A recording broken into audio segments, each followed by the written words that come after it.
Alors juste avant de commencer, on va rappeler vite fait qui sont les Warren. Ce sont deux experts en démonologie, donc tout ce qui est paranormal, démons, ce genre de choses. Ils vont intervenir dans des cas où ils sont appelés pour constater d'abord qu'il y a bien des événements paranormaux et ensuite intervenir avec un exorcisme ou en bénissant la maison, en faisant appel à un prêtre qui va aussi intervenir sur les lieux. Grosso modo, c'est ce qu'ils font. Ils sont aussi très connus parce qu'ils avaient dans leur maison une sorte de musée où ils recensaient plein d'objets liés au paranormal, dont notamment la très connue poupée Annabelle. Dans cette affaire, on va se plonger sur le cas de Arne Cheyenne Johnson.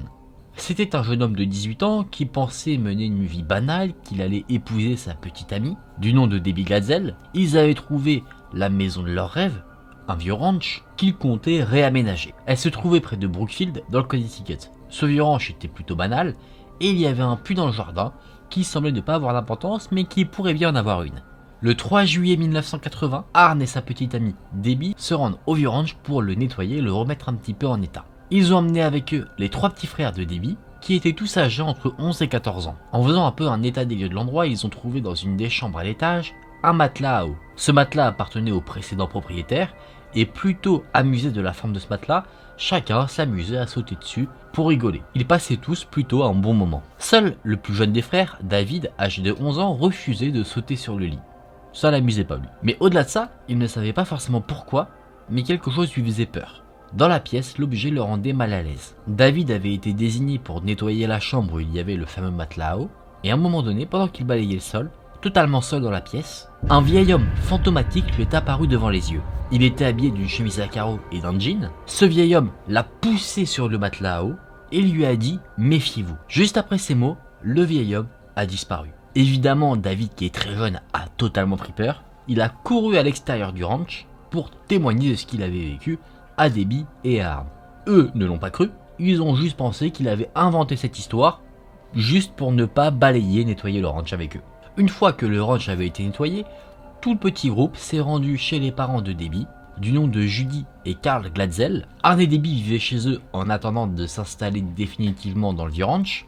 Et lors du repas, le soir, David a de nouveau raconté ce qu'il avait vu dans le ranch, dans la chambre où il y avait ce fameux matelas à eau. Il ajoute également que ce vieil homme lui aurait dit que si Arne et Debbie s'installaient dans la maison, il s'en prendrait directement à eux.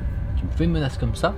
Je ne m'installe pas. Encore une fois, pas grand monde ne le croit. Et cette nuit-là, David va vivre des événements très glauques. David, il a clairement pas de chance. Il se réveille en larmes et il crie qu'il a vu une bête horrible dans sa chambre. Bien sûr, il a réveillé les habitants de la maison de Carl et Judy Glatzel. Ils vont le voir, ils le rassurent, ils le recouchent.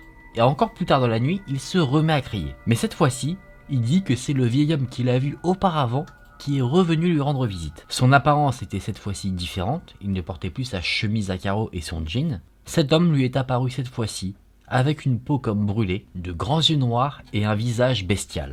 Ses dents étaient acérées, ses oreilles étaient pointues et il avait des pieds de cerf, des sortes de sabots. Cette description commence à me rappeler quelqu'un en particulier. À la description qu'on en a, on pourrait penser que le jeune David aurait vu le diable.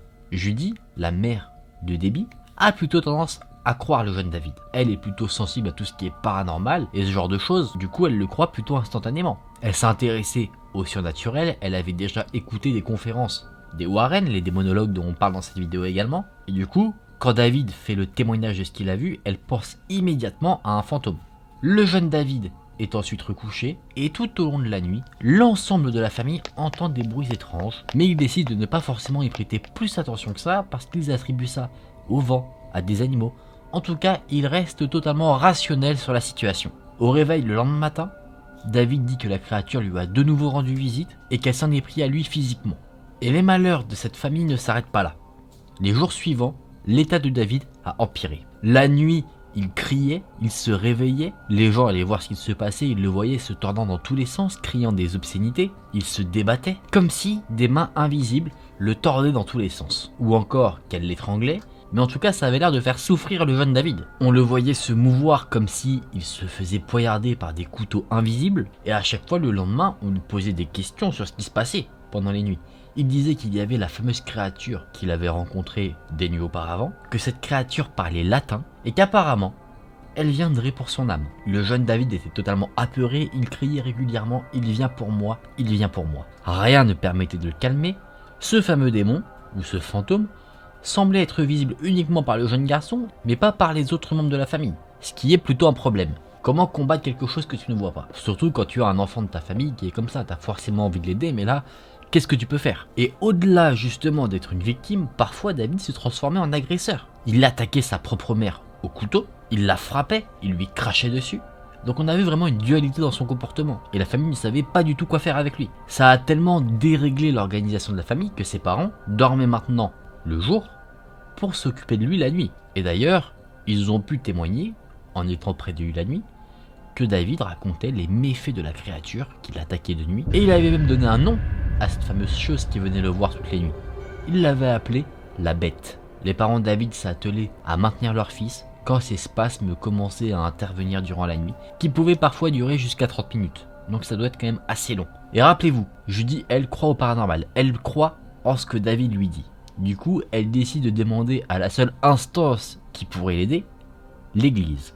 Un prêtre lui donne donc des chandelles et de l'eau bénite. Néanmoins, ça n'a eu aucun effet sur la situation. Toute la famille s'était mis d'accord sur le fait que David était la victime d'une entité maléfique. Toute la famille, sauf une personne, le père de famille, Karl, qui lui pensait juste que David était juste fou et qu'il avait simplement besoin de soins psychiatriques. Il disait c'est n'importe quoi, il se moquait des autres membres de la famille qui croyaient dans cette affaire paranormale en disant qu'ils étaient fous, qu'ils croyaient dans des histoires de vieilles femmes, dans des contes de fées, et du coup ça n'avait aucun sens. Toujours à la recherche de solutions, Judy a contacté un autre prêtre qui lui s'est rendu directement à la maison de David, là où il résidait, pour bénir les lieux. Encore une fois, ça n'a eu aucun effet. Visiblement, la situation est très compliquée à gérer. Le prêtre s'est dit, effectivement, on a l'air d'avoir affaire à une créature maléfique, il faudrait potentiellement pratiquer un exorcisme, mais je ne peux pas le faire. Là où vous vous demandez sûrement pourquoi il ne peut pas le faire, parce que lui, prêtre, est trop vieux. Et pratiquer un exorcisme demande énormément d'énergie, donc ça pourrait potentiellement le tuer. Il conseille donc à Judy de téléphoner à des vieux amis.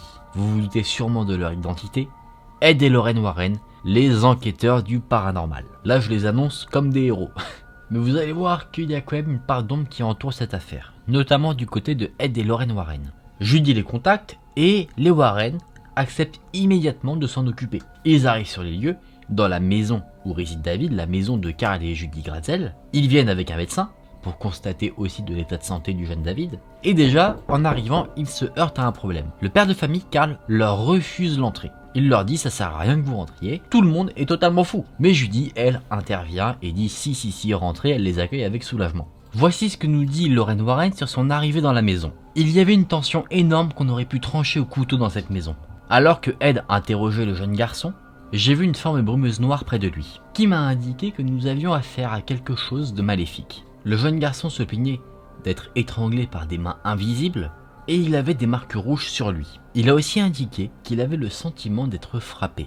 Arne, Debbie et Judy ont confirmé ce que disait David, parce qu'ils l'ont vu, eux, se débattre comme s'il était frappé et étranglé. Lorraine Warren fait déjà un premier diagnostic de la situation. Elle pense que le jeune David est possédé par plusieurs entités maléfiques. Elle sentait la puissance de cette entité appelée la bête, et elle a indiqué que le fait que David puisse la voir, et qu'elle entendait également ses paroles, indiquait que cette entité était d'une rare puissance. Elle était d'ailleurs très inquiète de la rapidité à laquelle les événements paranormaux se sont développés dans la maison, parce qu'il n'y avait que 2 semaines d'intervalle entre le moment où David a vu l'homme au vieux ranch et l'intervention des Warren. Donc autant vous dire que c'est vraiment très rapide. Les semaines qui ont suivi, l'état de David a totalement empiré. Il commençait à grogner, à siffler, il parlait avec des voix étranges, il citait des passages de la Bible, ou même d'un poème appelé Le Paradis Perdu, et il disait également qu'il voyait des esprits et des démons. Jusque-là, c'était plutôt David qui était victime des événements paranormaux, mais les autres membres de la famille vont commencer également à en être les victimes. Apparemment, un jour, la bête, le démon que David voit, aurait téléphoné à un des jeunes frères de David et lui aurait dit au téléphone de se méfier. Méfier de quoi? Mystère. Une fois, alors que Debbie était tranquillement en train de se reposer dans son lit, elle a vu une main verdâtre sortir du plancher et l'agripper. Une autre fois, elle a clairement vu le visage de la créature qui l'avait attaqué avec cette main verdâtre, et la description qu'elle nous en fait est plutôt dérangeante si on peut dire ça comme ça. Elle nous dit: j'ai vu un visage avec des dents déchiquetées et des yeux noirs comme le charbon. Il avait des cornes et des oreilles pointues, des lumières clignotantes sont apparues sur le mur et j'ai entendu ma mère m'appeler par mon nom. Ed et Lorraine Warren, qui s'étaient emparés de l'affaire, rendaient régulièrement visite à la famille pour se renseigner un petit peu, voir comment les choses évoluaient, pour déterminer ensuite la meilleure solution à mettre en place. Et d'ailleurs, parfois, alors qu'ils rendaient visite à la famille Gratzel, ils ont été témoins de manifestations étranges. Des objets qui lévitaient, des meubles étaient projetés, des livres changeaient mystérieusement de place, et divers objets s'envolaient vers le plafond comme ça sans explication. Ils ont même vu une fois, et ça c'est très étrange, un des jouets de David s'animer. C'était un petit dinosaure qui s'était mis à marcher tout seul et qui parlait. Avec une voix assez rauque, le jouet disait « Attention, vous allez tous mourir ». Si un jour ma play me dit ça, je suis foutu. L'église est intervenue de nouveau sur le cas du jeune David. Ils ont fait 3 exorcismes. Je pense que c'est plutôt chaud parce que quand on peut voir ce que ça donne des exorcismes, c'est assez physique quand même. Lors du premier exorcisme, 4 prêtres étaient présents. Au cours de l'exorcisme, ils ont demandé combien de démons étaient présents, combien y en avait-il qui étaient en train de posséder le jeune David. Et là, stupeur totale. Selon vous, combien de démons possédait le jeune garçon? Le chiffre, vous l'aurez pas. Et quand vous allez l'entendre, vous serez aussi mal que moi. Il n'en avait pas un, forcément, ni 2 ou 3. Le jeune David a récité une liste comportant pas moins de 43 noms. 43 démons à l'intérieur de son corps. C'est totalement fou. 43 démons. C'est déjà un, tu vois que ça peut faire du dégât. 43, tu peux te demander comment le jeune David est encore en vie. T'as le droit de te poser cette question. Ma réponse à cette question, c'est que les démons sont malsains. Ils sont sadiques, du coup ils n'ont aucun intérêt pour leur bon plaisir de tuer le jeune David. Ils préfèrent le maintenir en vie pour jouer avec lui et l'ensemble de sa famille. En tout cas c'est mon avis, je suis pas un spécialiste non plus. Lorraine Warren nous dit que ça a été une des nuits les plus traumatisantes de sa vie. Et je peux vous dire que si Lorraine Warren nous dit ça alors qu'elle a connu les Annabelle et tout le reste, ça devait être sacrément chaud quand même. Lorraine nous dit que pendant le rituel, pendant l'exorcisme, des marques étaient apparues sur le corps de David, qu'il s'était mis à léviter et qu'il s'était même arrêté de respirer à un moment donné, obligeant les prêtres à arrêter l'exorcisme pour le réanimer, sinon il serait mort. Imaginez la tension de cette nuit. Personnellement, je préfère être dans mon lit et dormir. Il y a eu quand même quelques mystères concernant cette nuit-là parce que officiellement, il ne s'est rien passé. Pourquoi? Parce que pour pratiquer un exorcisme, il faut d'abord qu'il y ait un examen psychiatrique. On va pas exorciser quelqu'un alors que le problème est mental et qui peut être pris en charge par des instituts psychiatriques. Et officiellement, on nous dit que Judy, la mère de famille, n'a pas consulté de psychiatre. Alors qu'en réalité, si, elle a bien amené David voir un psychiatre, elle a fait la consultation, et le psychiatre, à la fin de la séance, aurait dit qu'il voulait voir toute la famille. Mais faute de finances, ces rendez-vous ne se sont ensuite jamais faits. Les prêtres qui ont réalisé l'exorcisme, eux, ont été transférés dans des endroits assez éloignés du Connecticut, pour justement qu'ils ne puissent pas être forcément interrogés sur ce qui s'est passé. On pourrait penser maintenant que ces exorcismes ont fini, mais comme je vous l'ai dit, cette affaire a tourné au-delà de l'inimaginable. Elle s'est transformée en affaire de meurtre. Parce qu'il y avait une personne, pendant les séances d'exorcisme qui était présente dans la pièce, qui a vu son destin changer de manière plutôt macabre. Je veux parler de Arn Johnson, le petit ami de Debbie. J'en ai parlé rapidement au tout début de l'histoire. C'était un garçon très poli, un bon vivant qui travaillait dur, et il était, comme je vous l'ai dit, présent pendant les séances d'exorcisme. Et pendant ces séances-là, il avait un comportement un peu problématique, c'est qu'il provoquait en continu les démons. Il provoquait les démons en fait pour que les démons à l'intérieur de David sortent et prennent possession de son corps à lui. Il voulait libérer David de tous les malheurs dont il était victime, et pour ce faire, prendre la charge du coup de tous ces démons, ces 43 fameux démons à l'intérieur du jeune garçon. Il criait à chaque fois « Prenez-moi à sa place ». Effectivement, Arn était proche du jeune David. Du coup, une nuit, quand il a été témoin de tout ce que subissait David, le fait qu'il soit battu, le fait qu'il soit étranglé, il avait juré à ses présences invisibles qu'il allait les retrouver et les envoyer en enfer. Il ne pouvait pas supporter de voir David, qui était vraiment comme un petit frère pour lui, souffrir autant. Arn Cheyenne Johnson a subi les conséquences de ses provocations. Par exemple, alors qu'il était sorti faire quelques courses au supermarché, sa voiture est devenue incontrôlable. Elle a pris de la vitesse et a foncé droit dans un arbre. Alors qu'il se remettait de ses émotions, il a aperçu devant lui quelque chose qui caractérise comme étant le diable. Ce diable aurait grimpé en haut d'un arbre et Arn, totalement terrifié, voulait sortir de sa voiture, mais les portières avaient été bloquées. Il a dû attendre les secours pour être libéré de sa voiture. La voiture était foutue, mais lui était sorti indemne de l'accident. Et il y a un moment précis où on peut dire que tout a basculé. David a confessé à Arn que la bête qu'il avait attaquée, qu'il avait aperçue, était sortie du puits, qui se trouve dans le petit jardin du vieux ranch où Arn et Debbie, sa petite amie, devaient s'installer. Arn veut affronter la bête, affronter un peu l'endroit d'où elle provient, du coup il s'y rend. Bien sûr, Ed et Lorraine Warren et un exorciste ont essayé de l'en dissuader, mais sans succès. Il s'y est rendu, il a aperçu le démon, et on ne sait pas trop ce qui s'est passé ensuite. Il est rentré ensuite chez Carl et Judy Gradzel, et il semblait très perturbé.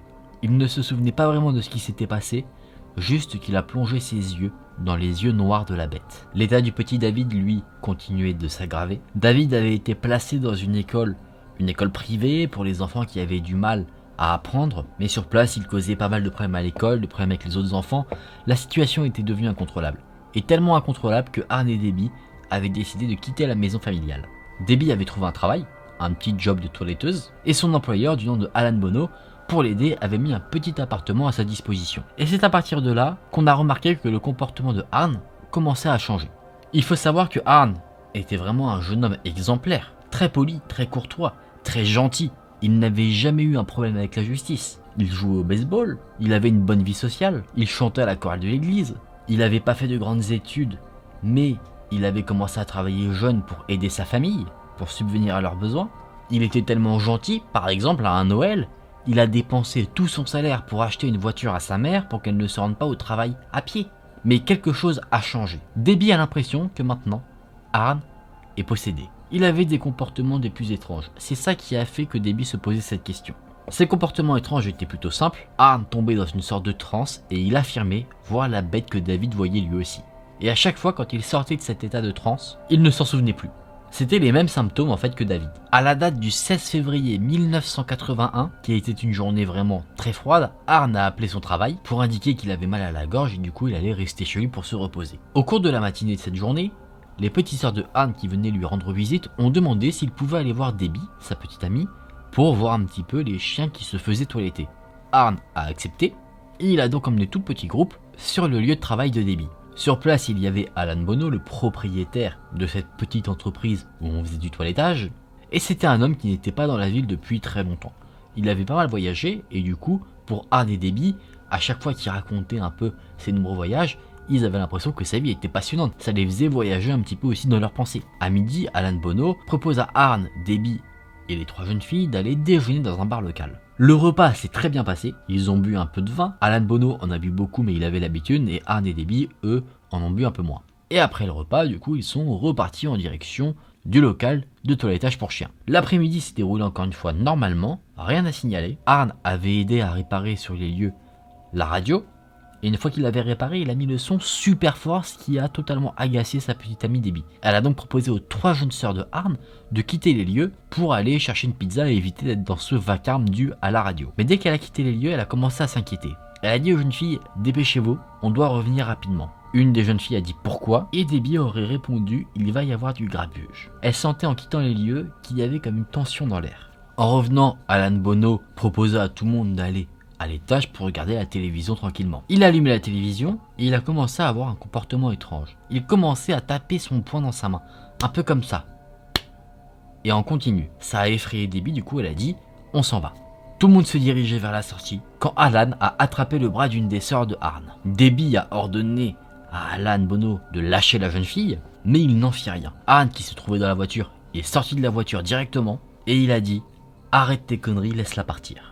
À ce moment-là, Alan Bono a relâché le bras de la jeune fille qu'il tenait, qui elle courut se réfugier dans la voiture, forcément elle avait eu une sacrée panique, et Alan reprend le comportement étrange qu'il avait devant la télévision, c'est-à-dire le fait de taper son poing dans sa main. Arn, lui, voulait mettre une petite droite quand même à Alan Bono, pour son comportement. Une de ses sœurs l'a remarqué, du coup elle a voulu le retenir, mais elle a constaté en lui attrapant le bras pour le tirer vers la voiture, qu'il était totalement dur comme la pierre. De ce qu'on dit, Arn aurait grogné comme un animal, il y aurait une sorte de flash, et ensuite Arn se serait précipité dans les bois. Il aurait fui vers les bois directement, alors que Alan Bono, lui, se tenait toujours devant la porte de son magasin, à frapper comme il le faisait juste avant. Et au bout de quelques secondes, il s'est arrêté. Et brusquement, il s'est effondré, la tête la première sur le sol.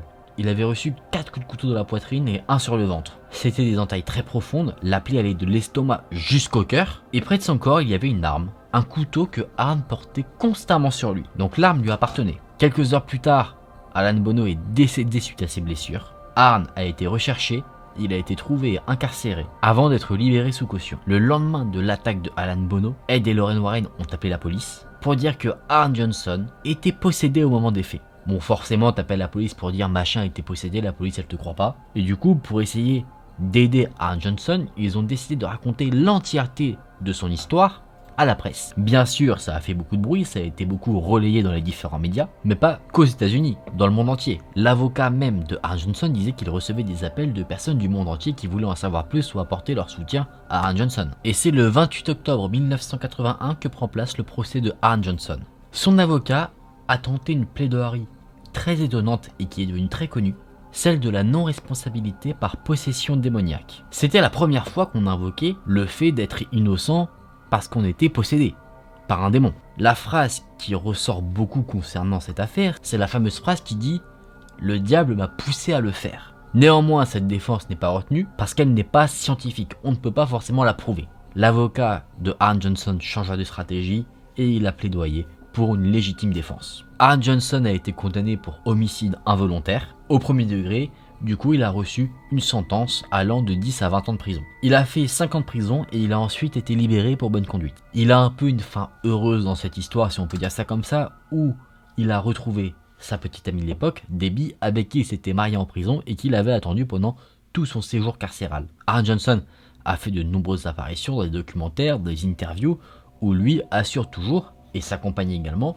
qu'il était effectivement possédé. Et les Warren, eux, jusqu'à leur mort, ont défendu le fait qu'il était effectivement possédé. Bon les amis, on va s'arrêter là du coup pour cette enquête, on n'a rien de plus à dire. Après, est-ce qu'on saura un jour la vérité? Peut-être qu'on l'a déjà en face de nous et que c'est réellement une possession.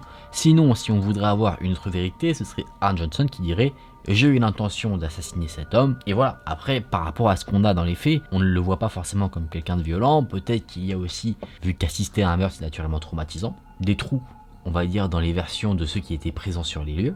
C'est-à-dire que peut-être que Debbie qui était là, les 3 sœurs de Arne Johnson qui étaient là également, ont un peu des pertes de mémoire. Peut-être que Alan Bono aurait sorti une arme, ou peut-être qu'il s'en serait pris autrement, on ne sait pas trop. En tout cas, vous, libre à vous de vous en faire votre propre avis. Est-ce que pour vous, il y a possession? On part vraiment sur quelque chose de paranormal et vous y croyez? Ou alors est-ce qu'il y a d'autres éléments beaucoup plus rationnels? Sur ça, vous avez totalement la liberté de vous en faire votre propre avis. Petite anecdote sur cette histoire, si vous êtes amateur des films d'horreur, cette histoire-là sera la base du prochain film Conjuring. Vous savez, Conjuring 1, c'était un cas des Warren, Conjuring 2, c'était le cas Enfield, et le Conjuring 3 qui devrait sortir dans nos salles, si les salles réouvrent à un moment donné, dans les mois, ou peut-être l'année prochaine, ce sera du coup sur cette histoire-là. Donc moi personnellement, j'ai hâte de voir comment ils vont traiter justement toute cette affaire, parce que je pense qu'en termes d'horreur, il y a vraiment de quoi faire des choses très intéressantes.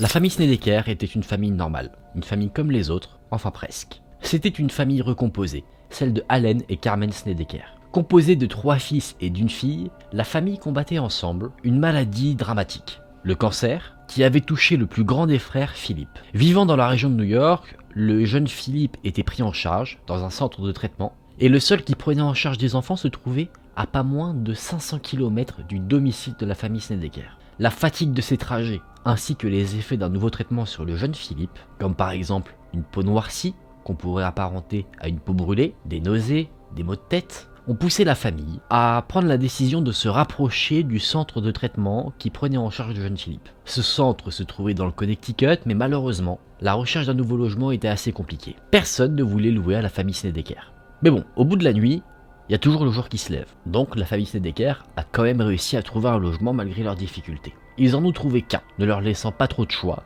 Donc sans alternative, la famille décide de louer ce logement qu'on leur propose. Rapidement, ils font leurs affaires et ils déménagent dans leur nouveau logement, prêts à entamer une nouvelle vie.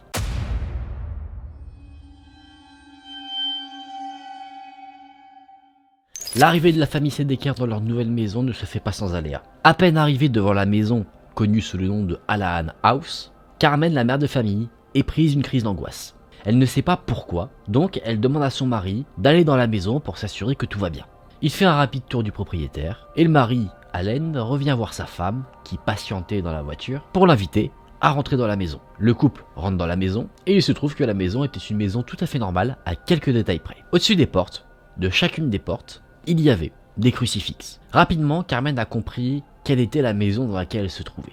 Elle comprend que là où elle et sa famille vont vivre est un lieu où régnait autrefois la mort, parce que dans la maison se trouvait un salon funéraire, une salle d'embaumement, des poignées de cercueil. En gros, la maison, avant d'être une maison où on pouvait y vivre, c'était des pompes funèbres. Dans un premier temps, Carmen, elle veut pas rester dans la maison. Elle se dit que la famille ne peut pas rester ici, mais Allen sape vite cette peur en disant que malheureusement, ils n'ont plus d'économie et qu'ils sont donc obligés de rester ici. Angoissés à l'idée de confronter leur fils Philippe, malade, à sa propre mortalité, parce qu'effectivement il a des risques, et c'est sûr que pour un enfant malade comme ça, c'est peut-être pas le mieux de vivre dans un endroit où on s'occupe des défunts. Donc, pour ces raisons-là, le couple décide de ne rien dire aux enfants, de ne pas dire que la maison avant, c'était des pompes funèbres. D'ailleurs, pour essayer de garder ce secret-là, le couple décide de barricader la porte du sous-sol qui menait à la salle d'embaumement.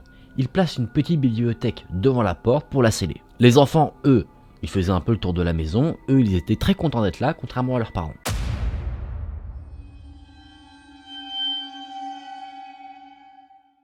Le premier soir dans la maison, Philippe, l'enfant malade, il est parti se coucher tôt. Allen, lui, avait affaire à l'extérieur de la maison, donc il n'était pas là, et Carmen, elle, était au téléphone avec son mari.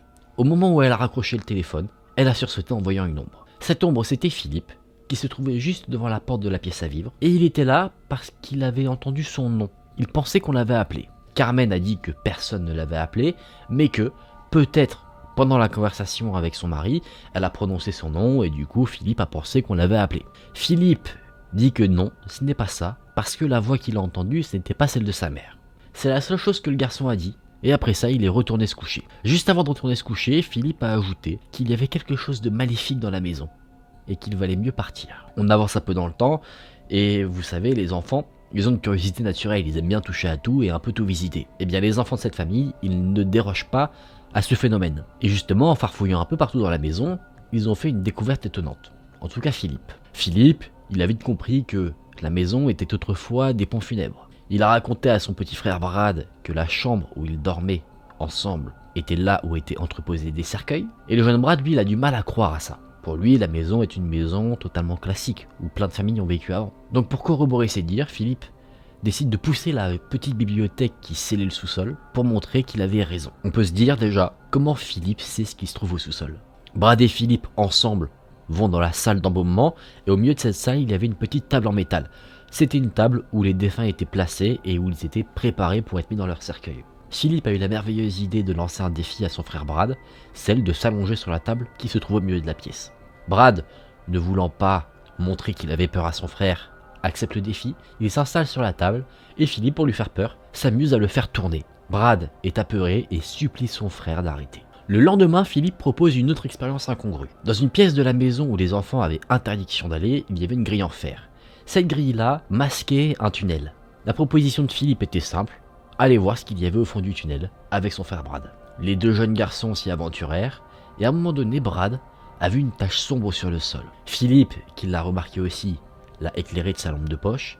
Il en a suivi les traces pour voir quelle était la provenance de cette tache, et les deux jeunes garçons ont découvert un liquide rouge qui sortait du mur du tunnel. Pris de peur, les deux jeunes garçons ont pris la fuite, ils se sont précipités vers leur mère, ils lui ont raconté ce qu'ils ont vu, et Carmen a dit que si quelque chose de la sorte arrivait, elle l'aurait forcément remarqué.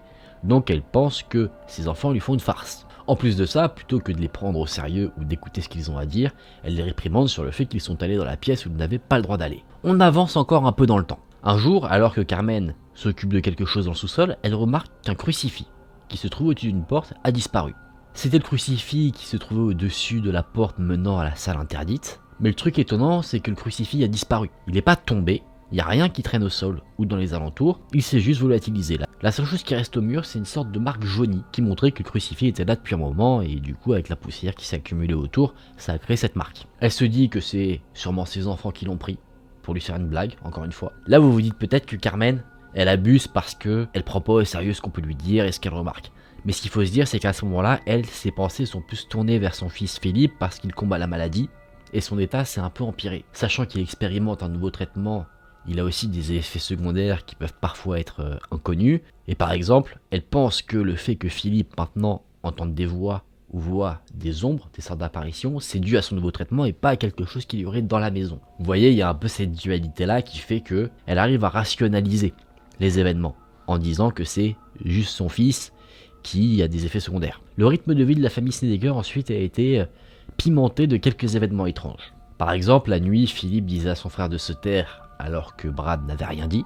Il disait qu'il voyait des ombres qui bougeaient, mais quand d'autres personnes regardaient, il ne voyait que des tas de vêtements empilés. Des jouets se mettaient en marche tout seuls. Vous voyez, des petits trucs comme ça. Mais justement, la fois où les jouets se sont mis en marche tout seuls, là, Philippe et Brad, ils ont clairement flippé, parce que Brad, il a assisté à cet événement-là. Donc c'était forcément pas une hallucination que Philippe avait, parce que si Brad le voyait à ce moment-là, Brad étant en bonne santé, il n'y avait pas de raison qu'il ait des effets secondaires d'un traitement ou quoi que ce soit. Donc ça leur a fait peur, ils se sont précipités au rez-de-chaussée. Carmen les a rejoints en entendant le vacarme qu'ils ont fait, mais elle était plus énervée qu'apeurée parce qu'elle pensait qu'encore une fois ses enfants lui faisaient une blague. Carmen écoute quand même ses enfants parce qu'elle les voit quand même sacrément terrorisés, et là, voyant que Brad lui aussi témoigne de quelque chose d'étrange, elle ne pense toujours pas à quelque chose de paranormal, elle pense qu'il y a peut-être un intrus dans la maison qui jouerait des tours à la famille. Carmen fouilla chacune des pièces avec parcimonie, mais elle n'a rien trouvé. Elle s'est dit qu'elle allait appeler la police pour mener l'enquête, mais au moment où elle composait le numéro, elle a levé ses yeux vers le plafond et là elle a vu quelque chose qui, encore une fois, n'était pas normal. Elle a vu qu'un autre crucifix qui se trouvait au-dessus d'une porte avait disparu. Comme le premier, il n'était pas au sol, nulle part, il y avait juste cette petite trace jaunie autour, mais il s'était aussi volatilisé. Pour Carmen, c'est encore ses enfants qui ont dérobé le crucifix, elle les accuse, mais Philippe lui dit fermement que non, ce n'est pas eux, c'est l'entité. N'en pouvant plus de cette affaire-là, Carmen organise un conseil de famille. Vous savez, une petite réunion familiale, on met les points sur les i, les barres sur les t, les points sur les virgules, pour rappeler un peu tout le monde à l'ordre. Pendant ce petit conseil familial, elle brise le secret qu'elle avait décidé de garder quand elle est entrée la première fois dans la maison. Elle révèle à toute la famille que la maison est un ancien lieu de pompe funèbre. Elle dit également qu'il n'y a pas de fantômes et elle dit à Philippe d'arrêter de faire peur à ses frères et sœurs parce que pour elle c'est clair et net, c'est lui qui s'amuse à faire peur parce que c'est le plus vieux, il commence à rentrer dans la puberté, être adolescent, donc elle se dit que c'est sûrement lui qui fait tout ça. Et justement, Philippe entrant dans la puberté, les parents décident de lui offrir, si on peut dire ça comme ça, sa propre chambre. Il ne dormira plus avec son frère Brad, il aura une pièce rien qu'à lui. Sauf que cette pièce-là, c'est la salle d'embaumement. Philippe était un peu réticent dans un premier temps, mais après il s'est dit cool, j'aurai ma propre chambre, donc la peur qu'il avait au début d'aller dans cette salle s'est vite dissipée. L'été qui a suivi, il y a eu deux nouvelles personnes qui sont arrivées dans la maison, Cam et Tim. C'était les cousines de la famille. Quand elles sont arrivées, elles ont été accueillies par tout le monde, sauf Philippe. Cam, qui avait à peu près le même âge que Philippe et qui s'était toujours très bien entendu avec lui, ça l'a un petit peu attristé qu'il ne vienne pas la saluer. Du coup, elle s'est dit qu'elle allait le voir directement dans sa chambre, l'ancienne salle d'embaumement, pour le saluer. Et elle se disait que ça lui faisait plaisir. Sauf qu'étonnamment, Philippe a été assez mal poli à son égard. Il n'a pas été du tout accueillant. Le comportement de Philippe changeait de plus en plus au fur et à mesure du temps. Il restait de plus en plus dans sa chambre, et il avait pris pour habitude d'écrire dans un carnet, une sorte de journal intime. Il ne disait jamais ce qu'il y notait, et il ne laissait personne regarder à l'intérieur.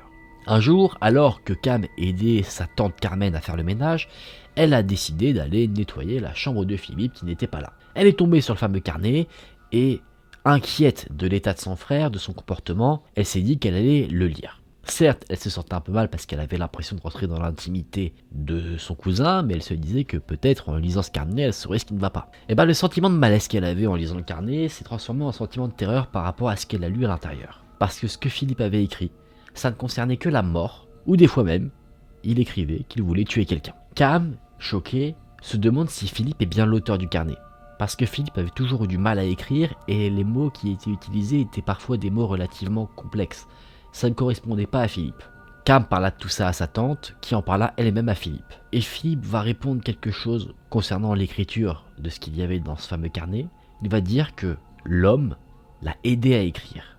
Mais c'est pas le seul comportement étrange que Philippe avait. Carmen a remarqué que son fils se gravait des symboles sur la peau. Ou encore, il suivait silencieusement des membres de la famille comme ça, sans raison. De temps en temps, il avait également un comportement violent. Par exemple, une fois, il aurait sauté sur sa cousine Cam, qui a dit ne pas l'avoir reconnu à ce moment-là, à tel point il était fort, comme s'il avait une force surhumaine. Et petite cerise sur le gâteau, Cam, elle aussi commençait à sentir la présence de quelque chose de malsain, une entité, et elle en a fait l'expérience la nuit, où elle sentait ses draps sur elle se faire retirer pendant qu'elle dormait. Carmen, la mère de famille, Elle en peut plus, elle ne sait pas quoi faire, du coup elle appelle un médecin. Elle raconte à peu près tout ce qu'elle a vu concernant son fils Philippe, et le médecin est catégorique. Il lui dit: Madame, vous avez décrit les symptômes de la schizophrénie. Il faut que vous fassiez interner votre fils. Carmen, limite, elle s'évanouit. Parce que quand t'apprends que tu dois faire interner ton enfant, ça doit être un sentiment horrible. Et justement, en plus de ça, l'internement de Philippe, la manière dont ça s'est passé, c'est quelque chose d'atroce. Philippe revenait du collège, et le soir, pendant le repas où Carmen lui avait fait son plat préféré, des hommes en blouse blanche sont venus dans la maison, sans frapper, ils sont rentrés directement. Ils ont attrapé Philippe par les aisselles, ils l'ont porté. Philippe ne comprenait pas ce qui se passait, mais quand il a compris, il a commencé à se débattre et à crier. Il suppliait sa mère de ne pas faire ça, il l'a supplié de ne pas l'abandonner. Carmen, elle, était en pleurs, et elle implorait son fils de la pardonner. Et juste avant de franchir la porte, Philippe a dit: Maintenant que je pars, il va s'en prendre à vous. Ces mots-là ont énormément pesé sur la conscience de Carmen, qui commençait à croire, à penser au fait qu'il y avait bien quelque chose dans la maison de pas normal. Et je dirais même de paranormal. Déterminée, elle est allée au sous-sol, et elle a décidé clairement de provoquer les entités. Elle a dit: Tu veux jouer? Attaque-toi à moi. Elle a attendu pendant des heures sur l'escalier du sous-sol, mais il s'est rien passé. Il s'est rien passé à ce moment-là. Mais peut-être que Carmen n'aurait jamais dû provoquer les entités qui étaient dans la maison.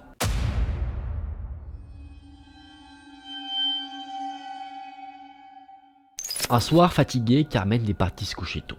Cam, un peu plus tard, est venu la voir pour lui dire qu'elle avait encore été dérangée. Un peu de la même manière que quand elle avait expérimenté quelque chose d'étrange, c'est-à-dire que ses draps se faisaient retirer de sa peau.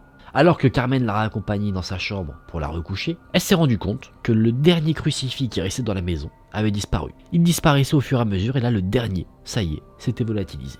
Philippe n'étant plus là, c'est sûr que ce n'est pas lui qui faisait une blague, donc là elle ne comprend plus rien. Elle a essayé de rassurer Cam en lui lisant des passages de la Bible, mais elle fut interrompue par Cam qui se mit à crier. Il approche, il approche.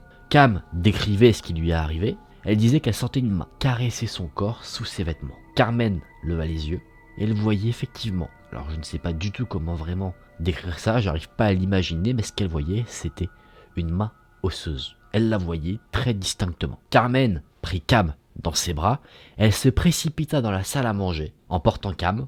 Néanmoins, bien qu'ayant quitté là où se trouvait apparemment l'entité, elle n'était toujours pas en sécurité. Cam criait, tente Carmen, il approche. Pour une des premières fois, Carmen ressentait également quelque chose. Elle sentait l'atmosphère très lourde et glaciale. Elle entendait également un grognement, ainsi qu'une odeur étrange. Les deux femmes se mirent à genoux, commençaient à prier, pensant que ça pourrait peut-être éloigner le mal. Mais alors qu'elle restait une prière, le chapelet que Carmen portait au cou a commencé à léviter. Il s'est posé entre ses yeux et il lui a été arraché. Carmen s'est précipitée vers le téléphone, a appelé l'église, qui a accepté de répondre malgré qu'il était tard dans la nuit. Et l'église a dit qu'ils allaient envoyer un exorciste le lendemain. Carmen, rassurée et les événements étranges s'étant calmés, a décidé d'aller prendre une douche pour se relaxer un petit peu. Mais malheureusement, les événements étaient loin d'être terminés encore. Alors qu'elle était en train de se détendre, le rideau de douche en plastique s'est mis à l'enlacer, se resserrant de plus en plus et la faisant suffoquer. Là, elle en est sûre, ce qu'il y a dans la maison, à ce moment-là, essaye de la tuer. C'est Cam, en entendant les cris de sa tante, qui a pu la sauver, et ils n'ont pas dormi jusqu'au lendemain. Le lendemain, l'exorciste est venu. Il a inspecté la maison, et il a dit qu'il fallait faire appel à des spécialistes, des gens qui avaient déjà eu affaire à ce genre de phénomène, les deux enquêteurs du paranormal, Ed et Lorraine Warren.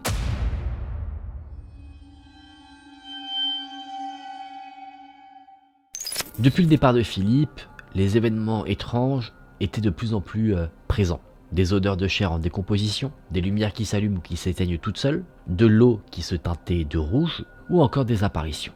Tout ça laissait penser qu'il n'y avait pas une entité, mais bien plusieurs, dans cette maison. Les Warren enquêtèrent plusieurs semaines sur place, et ils ont découvert des secrets horribles concernant la maison.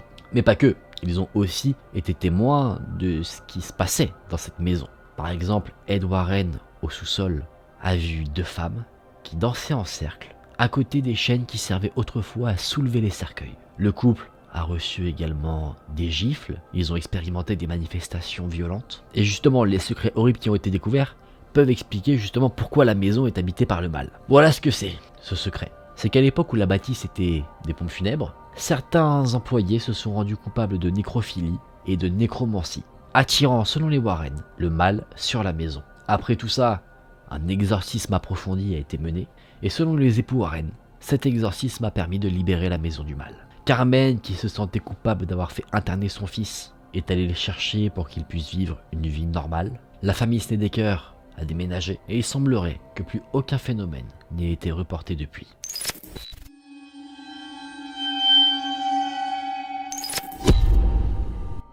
Alors dans cette première affaire, les Warren ont été contactés dans les années 70 pour intervenir dans une base militaire. Effectivement, les soldats ont témoigné avoir vu des choses bouger, les lits qui se mettaient plutôt en bordel, alors que normalement dans une enceinte militaire, tout est censé être au carré. Il y avait des bruits dans les murs, vraiment, tout laissait paraître qu'il y avait quelque chose de paranormal qui se produisait. Du coup, les Warren sont intervenus sur place et voici ce qu'ils ont découvert. Apparemment, il y avait deux fantômes qui étaient présents dans l'enceinte militaire. Un premier fantôme qui était l'esprit d'un ancien cuisinier de l'enceinte militaire, qui lui s'amusait à faire bouger des bouteilles, à les renverser, à mettre les lits en désordre. Mais on va dire que l'esprit qui est un peu plus dérangeant, c'est l'esprit d'un ancien soldat qui s'appelait Lawrence Greer, qui avait fait son service au sein de cette enceinte militaire et qui avait par la suite totalement perdu son esprit et était devenu totalement fou. Effectivement, il a assassiné des personnes, il était devenu un meurtrier. Il a été jugé pour ça, mais on ne sait pas du tout ce qu'il est devenu par la suite, s'il a été condamné à mort, emprisonné. Ça reste un réel mystère. Après, le but des Warren n'est pas d'enquêter sur le passé, sur le monde des vivants. Leur but, c'est de comprendre ce qu'il se passe là où il y a des activités paranormales pour essayer de les chasser. Les Warren ont fait venir un prêtre, ils ont fait exorciser l'endroit et apparemment, les activités paranormales se sont calmées. En tout cas, ça donne envie de devenir militaire. Parce que tu te dis que même dans les enceintes les plus protégées, on peut peut-être se faire attaquer par des petits démons. Dans cette seconde affaire, les Warren ont enquêté sur le cas de William Ramsey. Cette personne avait des caractéristiques assez particulières parce que depuis son plus jeune âge, il était caractérisé un peu comme un animal. Il avait des sautes d'humeur où il agissait littéralement comme une bête féroce. Et dans ces moments-là, il avait des caractéristiques qui dépassaient l'entendement. Il avait une sorte de force surnaturelle et d'ailleurs ses parents ont été témoins à un moment donné de cette force car il a pu soulever un poteau de fer à main nue et le balancer par-dessus un grillage. Alors qu'il était encore plutôt jeune, donc logiquement le poteau, tu peux essayer de faire ce que tu veux, la seule chose que tu vas faire c'est de péter les deux bras. Et au fur et à mesure que cet homme a grandi, son état a plutôt empiré. Il a du coup été admis dans un hôpital psychiatrique où il y a eu plusieurs incidents. Effectivement, à un moment donné, cet homme, William Ramsey, a carrément mordu une infirmière comme un chien enragé. Il n'a pu être calmé uniquement qu'à grands coups de sédatifs. Mais cet incident n'est pas la pire chose qui s'est passée dans la vie de William Ramsey. Le 22 juillet 1987, William Ramsey est parti à la recherche d'une prostituée, il l'a trouvée, il l'a pris dans son pick-up et ensuite il est parti avec elle. Il s'est rendu en fait dans un commissariat où il a demandé aux officiers de police de l'enfermer dans une cellule pour la sécurité des autres et les policiers étaient assez surpris, ils ont regardé dans leur fichier s'ils n'avaient pas des antécédents criminels sur ce William Ramsey. Ils étaient du coup plutôt contre l'enfermer comme ça sans raison et William Ramsey a commencé à grogner auprès du sergent de police à qui il parlait comme un animal enragé. Ramsey a ensuite saisi le policier par la gorge et il l'a soulevé d'une main à plus de 1,80 m de hauteur. Ramsey a ensuite balancé le policier au travers du commissariat. Il n'a fallu pas moins de 6 hommes pour retenir Ramsey de sa folie. Les témoins de la scène ont avoué que Ramsey en fait il balançait les officiers de police mais vraiment comme des allumettes, comme s'il pesait un poids plume. Bien sûr après ça les officiers de police ils ont enfermé Ramsey quand même parce qu'il venait du coup de commettre un crime devant leurs yeux, agression sur agent. Et quelques instants après l'avoir enfermé, l'ensemble des officiers ont entendu un gros boom venant de la cellule où se trouvait Ramsey. En fait Ramsey avait réussi à détruire une partie des barreaux de sa cellule et à les tordre et en fait il s'était coincé le bras et la tête entre les barreaux et le chef de police qui était présent sur lui à ce moment-là a déclaré qu'il n'avait jamais vu un homme faire ça et pour le calmer ils ont dû lui mettre 3 à 4 fois la dose de sédatifs qu'on pourrait donner à un humain lambda. Après ça les officiers de police ont appelé les pompiers pour qu'ils puissent découper les bras de la cellule pour quand même sortir Ramsey de ce pétrin. Après ces événements, Ramsey fut envoyé dans un hôpital psychiatrique pour essayer de diagnostiquer ce qu'il avait, sauf que étrangement Ramsey ne se souvenait de aucun des événements qui s'étaient passés dans le commissariat de police. Les médecins sur place n'ont rien décelé d'anormal. La seule chose qu'ils ont mis en avant par rapport aux actes de Bill au commissariat, ce serait une lycanthropie clinique, c'est-à-dire le fait que des hommes parfois peuvent se prendre pour des animaux. Bien sûr, la presse est emparée de l'affaire, mais les deux enquêteurs du paranormal dont on parle dans cette vidéo vont aussi se pencher sur cette question-là. Le couple Warren présume qu'en fait Ramsey est victime d'une possession démoniaque. Les Warren ont contacté Ramsey pour leur exposer leur théorie sur son cas et Ramsey accepte donc d'être traité par un exorcisme afin de faire sortir cette entité démoniaque qui rend cet homme totalement animal. L'exorcisme est fait par un évêque, il y a également 2 gardes armés qui sont là pour intervenir au cas où et les époux Warren. Pendant l'exorcisme, il fallait que Ramsay soit constamment retenu. Physiquement, parce que pendant l'exorcisme, il avait tendance à se débattre et à grogner contre l'évêque. À la fin de l'exorcisme, Ramsay était totalement épuisé et couvert de sueur dans un état qu'il n'avait jamais connu auparavant. Après cet événement-là, Ramsay dit qu'il n'a plus eu jamais de transformation animale de sa vie. Qu'il ait eu un traitement médical ou que l'exorcisme ait fonctionné, en tout cas, on ne sait pas réellement ce qu'il s'est passé dans la tête de Ramsay. Les plus rationnels diront qu'il était malade psychologiquement et ceux qui croient au paranormal diront qu'il a été possédé par une entité démoniaque et que l'intervention des Warren a permis de libérer Ramsay de l'entité qui le possédait. On ne sait pas quelle entité le possédait, mais en tout cas c'était une entité qui avait l'air d'avoir des tendances animales. Logique. Ce Ramsay, dans la culture populaire, il est considéré aujourd'hui comme le seul cas avéré, entre guillemets, de loup-garou. On va rencontrer la famille Snedeker. En fait, ils ont emménagé dans une maison dont ils ne connaissaient rien, ils n'en connaissaient pas du tout l'histoire, et en fait, il s'avérait que c'était une sorte de salon mortuaire où on mettait les morts et on les préparait pour les enterrements. Les enfants qui vivaient dans la cave, oui c'est assez bizarre de mettre ses enfants dans sa cave, on rajoute ça sur la liste des choses creepy. Bref, revenons à nos moutons. Les enfants ont eu l'impression de voir des fantômes se balader dans la cave. Les parents aussi ont témoigné plus tard avoir aperçu ce genre de fantômes. Sauf que au-delà de la vision, la famille va témoigner d'événements qui sont par contre vraiment très problématiques. Ils vont prétendre avoir été abusés sexuellement par des fantômes. Apparemment, en plus de ça, quand l'eau coulait à certains moments, l'eau parfois se transformait d'une couleur rouge sang. Je peux te dire que quand tu vois ça, quand tu te laves les dents, bah t'avales le dentifrice. Bien sûr, les Warren, nos héros, se sont intéressés à cette affaire et ils en sont venus à la conclusion que la maison était possédée par des démons. Effectivement, quand on a ce genre d'événement, la maison n'est pas possédée par Casper. En plus de ça, il semblerait que l'esprit d'une personne qui vivait dans cet endroit restait aussi encore dans la maison. C'était le directeur de ce salon mortuaire qui apparemment, en plus de ça, était un nécrophile. Alors ça, c'était une histoire vraiment très controversée. Il y a d'ailleurs eu des films dessus parce qu'en fait, cette famille-là est restée 2 ans dans la maison avant de partir. Donc tu te dis, si t'as vraiment autant de problèmes, pourquoi tu ne pars pas avant? Ils ont aussi fait beaucoup d'émissions de télé, des talk shows pour parler de leur histoire. Donc les gens disaient qu'ils cherchaient quand même beaucoup à médiatiser leur affaire alors que c'était traumatisant. Les Warren ont fait appel à un prêtre qui a exorcisé la maison, qui a baigné le lieu, mais malheureusement ça n'a pas suffi à 100% car il se passait toujours des choses paranormales dans la maison, d'où le fait que la famille a décidé de partir. Donc si vous cherchez un logement, vous savez où aller. Mais non mais je déconne, n'y va pas, reste assis.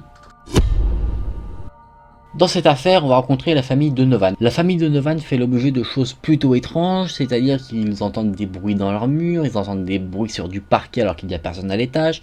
Enfin voilà, tout ce qu'on peut trouver de plus classique dans les événements paranormaux. Sauf que ce qui était spécifique à leurs affaires, c'est qu'en fait le papier peint se décollait tout seul des murs de la maison, même si ils avaient été remis, bien recollés, tout ce qu'il faut. L'eau devenait rouge sang, et la famille entendait des bruits d'animaux qui grognaient tout autour de la maison. Les Warren ont enquêté, ils ont effectivement été témoins de ce qui se passait, et en fait, l'une des enfants de cette famille a avoué avoir utilisé une planche de Ouija. Une planche de Ouija, c'est quelque chose qu'on utilise pour rentrer en contact avec des esprits. Est-ce que cette gamine est totalement conne? Bah oui, ne faites jamais ça. Que vous y croyez ou pas, ne le faites jamais. Vous ne savez pas avec qui vous pouvez être mis en contact. Par exemple, cette petite pensait parler via la tablette à un petit garçon de 9 ans qui était décédé des années auparavant dans la maison. Et du coup, elle lui a dit, bah viens chez moi, on va jouer ensemble. Je le répète, mais qu'est-ce qu'elle est conne. Parce que les Warren, ils ont cogité et ils en ont conclu qu'en fait elle parlait pas à un petit enfant. Elle parlait avec un démon qui se faisait passer pour un enfant pour justement pouvoir accéder à l'intérieur de la maison. Qu'à cela ne tienne, les Warren ils ont procédé à un exorcisme accompagné d'un prêtre qui a permis de réparer les erreurs de cette jeune fille. Du coup les activités paranormales ont pu cesser derrière. Mais j'espère que cette gamine elle a été punie jusqu'à la fin de ses jours. On fait pas des choses comme ça. On fait pas des choses comme ça. C'est non. C'est non. Tu vois un truc de Ouija, tu n'y touches pas. Bon les amis, on referme le livre des affaires Warren et on retourne à la lumière pour se mettre en sécurité.